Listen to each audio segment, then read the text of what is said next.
Keen's Tide is the 21st episode of the Owl House's second season finale, and 40th overall. It's the Day of Unity. Shenanigans ensue.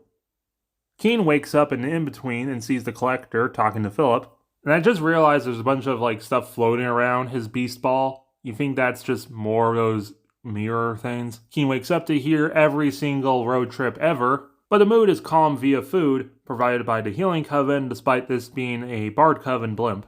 We learn the reason why the Blights call Amity Midden is because Alador used to make abomination middens for her. At the Day of Unity, people are being segregated into the different magics. We can see a couple dots of different colors within the magics. Most of the people are wearing Coven-specific clothes, but I like to think that the other dots are people getting lost. The Potion Coven head bonks his big hat. I love this part about Rain being concerned for Ida. Wait a minute, where's the other bat? Ida and Lil do that with the Spell Declare thing from Youngblood Old Souls. When Ida is disguised as Rain, she looks back and sees her old friends. Harry Potter, Bump, Lilith, Rain, Darius, Alador, and Odalia. But all of them fade except for Lilith and Rain, who go from excited to concerned. Bellows switches up the order of everyone, so the plan's already going south. Apparently Adrian just got over the bad memories he got from Labyrinth Runner, and the Drain spell starts up. There's a weird continuity error, because we can see the Collector's lens on the table, but then when Bellows pops in, he's holding it, just for him to put it on the table. Either way, Bellows has no intention on freeing the Collector, because he's way too powerful. Bellows is wearing his Philip drab. He breaks the key, he fixes his face so it's more normal. He still has a scar from when Lilith punched him in the face during Elsewhere and Elsewhen. Kikimora arrives. Philip tells her off, and tosses the Collector. This perfectly encapsulates how much Bellows, now going by Philip again, is willing to use people for his own ends. Fellow human, what, no fight left? Or did you learn your lesson from last time? You wish. Spicy time! The humans have a rematch, as everyone on the blimp gets spotted and shot down. Hunter falls, but Willow saves him. Notice his slight blush. The plan's starting to work, and Ida's curse is affecting the spell, but the other heads see through the illusion. The other Coven heads get a little time to shine, like the Oracle Coven guy. The Construction Coven guy is Thor. The Potion Coven guy is like Scarecrow from Batman. Darius slices their hat so they won't bonk it on low-hanging doors. And the Healing Coven head has a doctor's scalpel. Everyone else is captured. Wait, where's Steve? And the real Rain's put into the spell. Eat dirt, Bellows! It's Philip. And despite our differences, I want to help you, Luce. I can send you home. I have just enough Titan blood for one more trip. I don't want to see another human life destroyed by this place. There's another perfect moment showing the character of Bella Philip, because in his mind, the Bolan Isles is a horrible affront to God. And he wants to destroy it so it doesn't hurt anyone else, like it hurt his brother in his eyes. You're such a hypocrite. You talk big about protecting humanity, but after everything you've done, you're barely human yourself. I do pity you. These monsters have warped your sense of reality.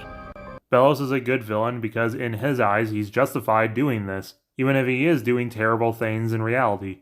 Villains, even in real life, see themselves as the protagonist. He's able to use the glyphs he carved on his arms without his staff to petrify Luce. He's able to do this because we remember he carved some glyphs on his arms, but now he's able to actually work them because he was able to capture the souls of the palisman he ate. So now Bellows is able to cast magic by himself without the staff. You want to be known as the Emperor of the Witch Hunters, right? Witch Hunter General. Sure. Witch Hunter General. But those aren't really a thing anymore. No one's gonna take you seriously if you start ranting about the demon realm. Not to mention a fashion sense like that. Yikes, my dude. Luce agrees to be Philip's ambassador to modern times as long as her friends get to go free. Philip actually agrees to this. But psych! Luce brands him with an Emperor's Coven patch, and apparently the invisibility glyph can work on inanimate objects. Just as the eclipse happens. The drain spell begins, and that moment when everyone realizes that Bellows was lying to them. The Babatons are actual gatekeeping, Bells gets drained enough that he can't keep his normal form anymore, so he becomes the Wendigo monster of Blob. Meanwhile, back at the crash, Keen wakes up. Alador stays behind to fend off some abomatons. There's a kind of weird continuity error where Darius' coven patch actually swaps places. Keen has a big crack in his skull now. The kids join up with Luce. Gus pulls a labyrinth runner and uses the looking glass to give Philip some bad memories. He sees Hunter with Flapjack and he screams Caleb, confirming that Caleb is the name of his brother, which is actually kind of hinted in Any Sport where Hunter used the name Caleb as his disguise name. Kiki tells Keen about the Collector. Neither witch nor demon, a child from the stars. Velos only talked to him when he thought no one was around, but I was always listening. And she walks through the Golden Guard graveyard where the Collector ended up, and Keen activates the mirror thing. They actually can't see Keen because of the symbol he carved on his collar in Echoes of the Past. Revealing why no one knew about it is because it was kept a secret from the Collector. You look like that bully who put me in here. No way. Are you his little Titan baby? I've always wanted to play with you, but your dumb pops hid you. Hey, do you like hide and seek? Revealing that the Titan of the Boreal Isles was the one who put the Collector in the Beast Ball. And the little part where he's bouncing with the ball, that ball could probably be Keen's egg. Wait! Mr. Collector, please, we need you to stop this draining spell. Mister, you are so boring. Is the Collector just non-formal and doesn't really care for titles like Mr. and Mrs.? Or are they non-binary? You decide, viewers. Well, you know what's better than hide and seek? A game called the Owl House. Ooh, how do you play? Oh, it's so fun. Like, the most fun. And I can show you if you want. Well, first you gotta watch all my videos about the show. Haha! Well, gee, everyone's gonna perish from this dang draining spell. Guess we can't play that awesome game after all. Man, it was fun though. Wait, if you're a Titan, you can let me out. I can stop the spell, and we can play together. Golly, you do that? Wait, you're not tricking me into doing your chores like Philip, are you? I would never. I'll even let you out right now. What do I need to do? Do you need my blood? No, silly. Just follow my lead. Meanwhile, Philip is tossing around the kids. Ida's experiencing the drain spell even worse than everyone else, so Rain rips their arm off to try and save them.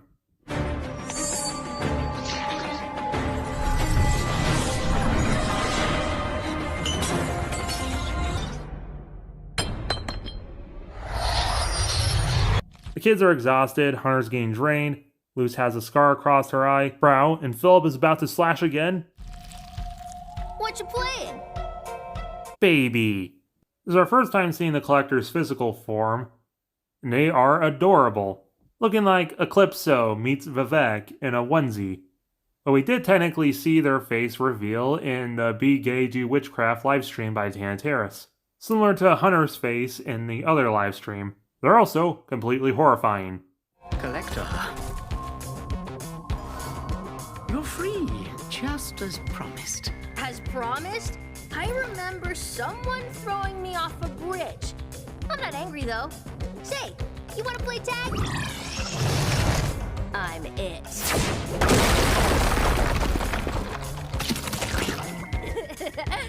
Too slow. Everyone's reaction of terrified silence is completely justified. Oh, Collector, buddy, pal. King! Remember what we talked about? You gotta help all my friends outside or His fang changes colors. we won't get to play Owl House. I'll explain the rules later, but remember, we need lots of players.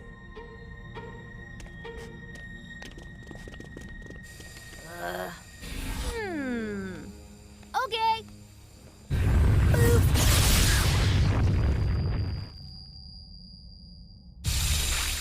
Well, that was easy. Time to celebrate and have a good day and...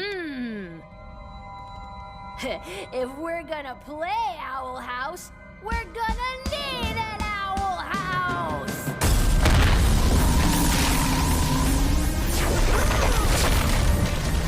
Well, dang, Tiny Nose was right. World is a simulation! We are but playthings for a higher being! Our secret code is lies.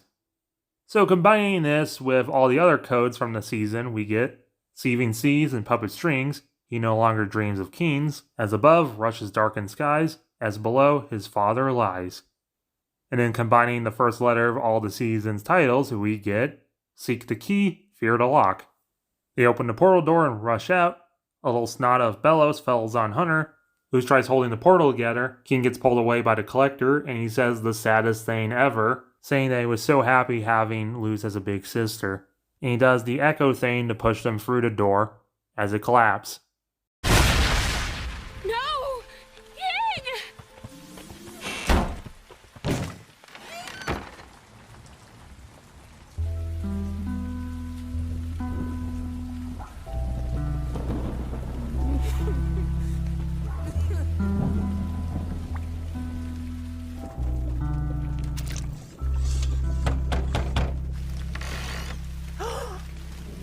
Hey, Mom.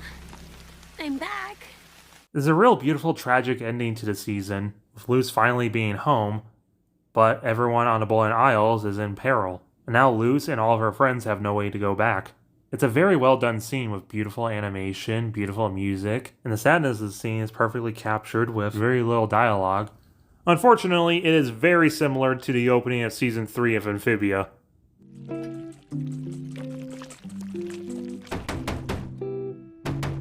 I'm coming. Hi, Mom.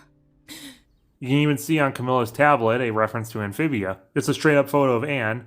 Girl lost in Frogland? Hoax? Oh yeah, that was a hoax, alright. What happened in LA?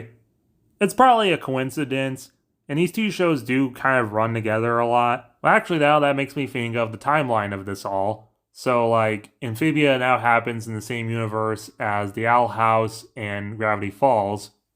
And like, the Owl House hasn't even happened for a year in universe. It's only September. I'm thinking too much about this.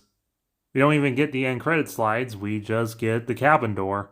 This is a really good episode and a great finale for a great season. I already love the Collector. They're really cute but also horrifying, which seems appropriate for the character. The emotional stuff hits perfectly. This episode captures just how much of a monster Philip is. There is some stuff they forgot about, which sucks, but, you know, the show was cut in half and probably rushed, so not everything's perfect, but the Owl House is very close to it. Stay tuned, because Season 3 is wild.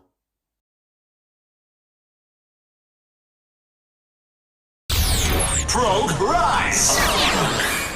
Destruction and despair. Extinction.